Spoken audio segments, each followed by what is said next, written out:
es evidente que estas nuevas propuestas, digamos, referidas al Atlántico Sur, han puesto una luz roja, ¿no?, de enorme preocupación.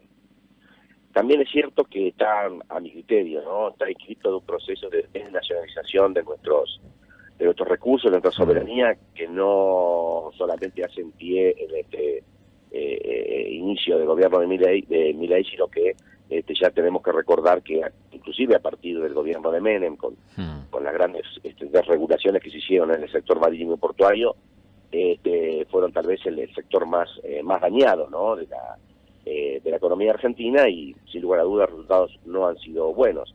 A pesar de eso, tuvieron un segundo capítulo, ¿no?, durante el gobierno de Macri, que inclusive avanzó por puntos donde nadie había avanzado, cuando Macri entrega la soberanía del Río de la Plata. Y bueno, y que termina, digamos, de redondear este proceso de descentralización el presidente Fernández con el decreto 949 del 20, que prácticamente entrega la soberanía del Paraná. Siempre dijimos que no debemos estudiar o analizar en forma fragmentada la Argentina. La Argentina es un todo. No se puede pensar el Atlántico Sur sin su conexión con el Río de la Plata y sin su conexión con el Río Paraná, ¿no? Claro. Y yo creo que esta etapa, digamos, de entrega del Atlántico Sur viene como a coronar un proceso que ya tiene varias décadas, pero sin lugar a duda lo he hecho de una forma tan brutal que obviamente está generando unas grandes preocupaciones.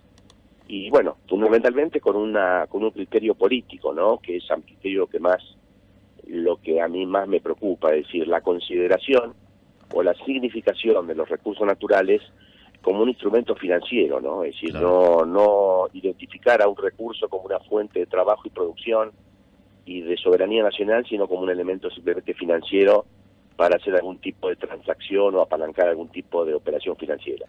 Y yo creo que eso sí es fundamentalmente peligroso, porque obviamente la financiación conceptual de los recursos naturales, que es lo que nos va a llevar a una situación extremadamente grave, ¿no? Claro. Con lo cual yo pienso que este sector, el sector de la pesca argentina, debería cerrar filas y realmente presentar una posición muy firme, ¿no?, y obligar a que esto tiene que ser revisado, porque de no revisarse va a generar un daño irreversible para Argentina y fundamentalmente Mar del Plata, ¿no? Muchas de estas medidas que en principio intenta el presidente de la Nación mediante este DNU modificar son sobre producciones o industrias que evidentemente los gobiernos de turno no han hecho lo suficiente como para que no se corra riesgo alguno. ¿Qué se podría hacer desde el punto de vista legislativo, en todo caso, para evitarlo, y desde el punto de vista de, en todo caso, mediante recursos, que sea la propia justicia la que se expida? Mira, yo tuve la responsabilidad de representar a la provincia de Buenos Aires en el Consejo Federal Pesquero entre el año 2009 y el año 2015. Ahí se produjo un cambio histórico que no se había podido concretar, digamos, ya que la ley, la 24922, estuvo prácticamente sin aplicación durante casi 15 años, y ahí se produjo, digamos, finalmente un acuerdo global entre toda la pesca argentina acerca de la famosa cuotificación, ¿te acuerdas de la merluza? Claro. Que había sido motivo de muchísimos conflictos, ¿no? Es decir, acá se instala también una operación mediática de presentar a la pesca argentina como una fuente de conflicto, una fuente de corrupción, una fuente de descontrol, cuando realmente, si uno lo analiza de forma global, la Argentina es un país en el sentido, ha sido y hasta ahora es ejemplar en el término del manejo de los planes de manejo de sus recursos. Claro. La cuotificación y las cuotas de transferencia de captura han dado buenos resultados, y siempre se ha consolidado un concepto de interpretar a esa materia prima como una fuente de trabajo en tierra, ¿no es cierto? Eso, Sí. que es lo importante, es decir, la instalación de un sistema, de pensar que el mar es un elemento susceptible de ser alquilado, como hacen los ocupantes de Malvinas, Claro. que alquilan por día, por hora, por semana el mar para ser depredado, es evidente que es un concepto absolutamente equivocado, ¿no? Llama la atención que la Argentina copie un sistema que nos hace mucho daño y abandone un sistema que, a pesar de que es interesante lo que estás planteando, porque sí es cierto que la 24922 debió haber tenido algunas modificaciones y ayornamientos que no la tuvo. Claro. Y esa es una de las tragedias argentinas, ¿no? Un Congreso de la Nación que por un motivo o por otro no ha tomado nunca el rol que tiene que tener. Por ejemplo, cuando el presidente Fernández firma el 949 y entrega el río Paraná, el Congreso hizo muti por el foro. Y la ley de pesca requirió y necesitó y debió, y hemos plantado, ya como hemos planteado Alejandro varias oportunidades, sí, la necesidad de atarle algún tipo de ayornamiento o de ajuste a la luz de los resultados. Pero esto de dinamitarlo, tirar por la borda casi 20 años de debates muy complejos, muy profundos, y reemplazarlo por un sistema que es absolutamente inaplicable para la Argentina, es muy preocupante. Y lo otro es que yo estuve muy preocupado cuando escuché a la canciller hablando de pesca, con un nivel de desconocimiento tan profundo y con una enorme soberbia. Y esa combinación, ¿no?, de soberbia y de conocimiento augura que vamos a pasar situaciones complejas, ¿no? Esto además trasladado al trabajo en tierra, ¿no, Horacio? El tema de, los astilleros navales, todo el procesamiento de materia prima que en algunos sectores, en el de Mar del Plata en particular, pero también en puertos patagónicos, también forma parte de un volumen importantísimo y de un desarrollo de las economías regionales que no es menor.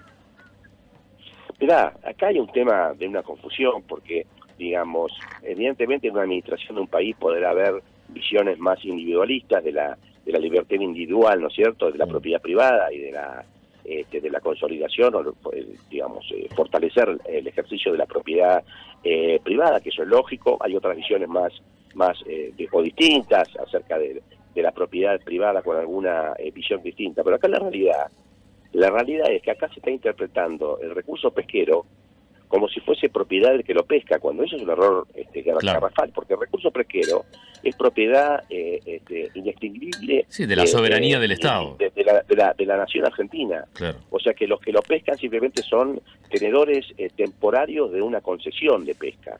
Y el significado de esa concesión es una decisión netamente política sobre un recurso que no es privado, no es que alguien expropia el pescado para darlo a regalarlo en la Argentina.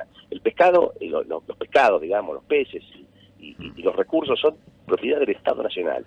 Y es el Estado Nacional que fija las condiciones de borde políticas. Claro. Y ahí viene la cuestión, ¿qué vamos a valorizar o qué vamos a poner en el primer escalón de prioridad sobre esos recursos? Interpretarlo como un elemento financiero, digamos, de alquilarlo con una visión rentística, o vamos a ver en ese recurso una posibilidad o una oportunidad de desarrollar valor agregado local, en tierra. Y ahí viene el tema ¿no? Es decir, evidentemente si el barco que lo pesca es construido en Argentina, si los tripulantes que van en esos barcos son argentinos, claro. Si la producción se desembarca y opera y se procesa en instalaciones argentinas, de trabajadores argentinos, es evidente que vos has puesto como concepto la maximización del trabajo y la producción sobre ese recurso. Si lo vas a interpretar como un elemento de alquiler de renta, le darás a ese recurso una interpretación, un significado netamente financiero. Y eso es lo más grave de la confusión de lo que intentó explicar la nueva canciller respecto de los recursos. Y yo creo que no han tenido noción de lo que han, dictaminado. ¿No? Sí, yo creo que van a tener que revisarlo. Claramente. Y hay alguien, el gobierno tiene que poner a alguien que realmente pueda hablar de pesca con conocimiento. Claro. Hasta ahora, los que han intentado explicar esto lo han hecho de una forma bastante deficitaria, ¿no?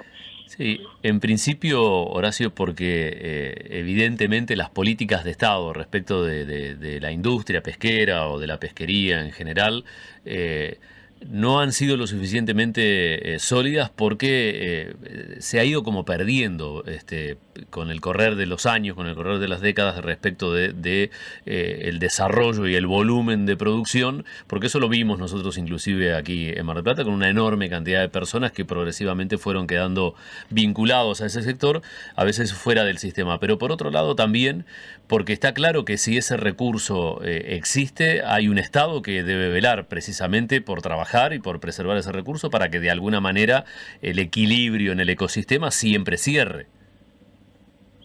Es evidente es evidente que la preservación de la especie, de la tutela de las capturas máximas permisibles, el control sobre las biomasas es fundamental. Por eso son los planes de manejo, son las capturas máximas permisibles que el Consejo Federal Pesquero lo ha hecho. Vos fijate que nosotros veníamos de una situación bastante parecida, con dos situaciones muy complejas, de dos errores gravísimos que había cometido en un momento el radicalismo con los acuerdos marcos con Rusia y Bulgaria, y después los terribles acuerdos de Solá con la Comunidad Europea llevaron prácticamente, cuando se permitió justamente la intervención de embarcaciones extranjeras, llevó prácticamente, ¿te acuerdas?, a la desaparición de la merluza. Sí, de hecho algunos no lograron, incluso algunas industrias o empresas vinculadas a la industria pesquera no lograron siquiera sobrevivir a eso. No, bueno, hubo, ¿te acuerdas la oleada de quiebras que hubo en esa época de empresas nacionales? Y solamente a partir del año 2012, 2013, 2014, cuando ya se empezó a madurar lo que se había definido en el 2009 de la cuotificación, ahí empezó una recuperación bastante notable y espectacular que fue reconocida internacionalmente de la merluza, y hoy estamos con una especie que está en condiciones prácticamente al 100% de su capacidad. O sea que la ley de pesca ha dado buenos resultados, porque aquellos puntos donde no estaban, digamos, a mi criterio, en acuerdo, y que fue justamente, no olvidemos que es una ley absolutamente neoliberal, ¿no es cierto? Una ley que fue ayornada allá en la década del 90, claro. Pero sin embargo, los debates y los conflictos que llevaron a esa discusión hicieron que el valor agregado, tanto tierra como la producción de los barcos o la participación del valor agregado argentino, fuera tutelado y fuera protegido. Lo que también acá es muy importante es lo que vos empezaste a sugerir. A partir del año 2015, que yo, digamos, puedo hablar porque ese fue el año que terminé mi responsabilidad de Consejo Federal Pesquero, dejamos una pesquería absolutamente en excelentes condiciones. Inclusive a partir de esos años, vos fíjate el crecimiento que hubo con el lacotino, con la merluza, más allá que había algunas dificultades, sí, claro. Habíamos ordenado significativamente los caladeros. Hay que tener en cuenta varias cosas. La gestión de Macri, pesquera, de Bosch y compañía, fueron realmente calamitosas. ¿Para los astilleros también, Horacio? Para todo, absolutamente para todo. No hicieron las medidas que tenían que hacer, y después vino el gobierno de Fernández, ¿no es cierto?, donde lamentablemente se profundizaron las crisis. Se profundizaron las cuestiones. Parecería ser que en ese momento la representante de los intereses de la provincia de Buenos Aires representaba más los intereses de los españoles en la Patagonia que los propios bonaerenses. Horacio, por lo pronto, los dos últimos 2 o 3 años fueron realmente muy, muy criticables. Y bueno, ten en cuenta que, por ejemplo, volviendo al tema de la fabricación de los barcos argentinos, en ese momento se entregaba el barco pesquero más grande construido en Argentina para una armadora argentina absolutamente de origen totalmente nacional, y el secretario de Pesca no vino. Claro. O sea, te das cuenta el nivel de irracionalidad. Sí, de compromiso. Y yo creo que esto que está pasando ahora tiene como basamento el fracaso de los últimos 8 años. Sí. O sea, yo le atribuyo mucho a al gobierno de Macri y a de Fernández. Lo de Macri y Fernández en el tema pesquero yo lo calificaría de desastroso, y creo que es los grandes responsables de que hoy, frente a una realidad absolutamente desordenada, pueda sostenerse semejante visión, ¿no es cierto? Bueno, como todo esto es un desastre, lo que llama y termino el problema. Lo que llama la atención es que mediante decreto, ¿no?, con alrededor de 600 articulados, que claramente muchos de ellos son atribuciones que le competen pura y exclusivamente al Poder Legislativo, mediante un decreto del Ejecutivo se desconozca en todo caso que muchas de esas cuestiones se debatan, aún planteando las urgencias del caso, si lo fuere, pero con un Poder Legislativo en plena actividad y en debate permanente, y si no, una Corte Suprema de Justicia que en todo caso, mediante recursos de amparo, oportunamente se deberá expedir, y ahí sí ya puntualmente sobre alguno de los articulados. Porque si no, lo del decreto es todo o nada. Exactamente.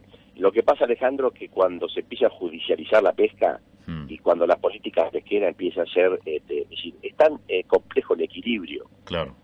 que vos tenés que lograr sobre una pesquería, porque como bien decías vos, es un equilibrio biológico por un lado, no es, digamos, eso ya es un debate, ¿no es cierto? Claro. Yo planteo mi posición, el recurso natural está para servir al hombre, ¿no? Es decir, está para que el hombre pueda alimentarse y pueda trabajar. Sí mismo es un elemento que es abstracto en términos de que el significado lo da la presencia del hombre. Entonces, evidentemente sí, lógicamente tenés que hacerlo con un criterio tal de ecología y biológicamente claro. para que esa explotación sea compatible con un equilibrio biológico y ecológico del ambiente. Y aparte de lo que impacta... Pero a su vez es social. Sí, por eso, social, casualmente, porque aparte de lo que impacta económicamente en términos de PBI en una nación, esto también impacta de manera directa en ciudades como la nuestra, como tantas otras que tienen litoral marítimo con sus puertos y que necesariamente mucha de esta industria, de esta producción, forma parte del equilibrio, de la cadena de recursos que movilizan las economías regionales. No, fundamentalmente los empleos, ¿no? Es decir, la cantidad de... Por eso es un recurso que hay que tener muy atento y muy preocupado y ocupado fundamentalmente de la parte social, ¿no es cierto? De todo lo que significa los puestos de trabajo que generan y apalanca este recurso. Por eso surge, y la ley lo previó, que fue las cuotas sociales de captura, donde cada provincia podía administrar, digamos, un cupo determinado de captura a los efectos de apoyar o incentivar o proteger determinadas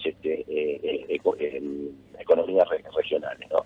Y además tenés la parte internacional, ¿no es cierto? Cumplimiento de certificaciones internacionales, comercio internacional, además los conflictos que Argentina tiene, porque si la pesquería nuestra está metida dentro de uno de los más, a veces la gente dice que la gente no tiene hipótesis de conflicto cuando tiene conflicto más severo que puede tener un país, que es tener ocupado parte de su territorio. Pero también interesa todo este tema, con lo cual es un tema extremadamente delicado, con lo cual está plumazo de echar por la borda, que de hecho paso debería haber sido revisado, no debería haberse hecho de dinamitar todo esto de esta manera, a este sector en este nivel de incertidumbre tan grande, ¿no? Horacio. Bueno, así estamos.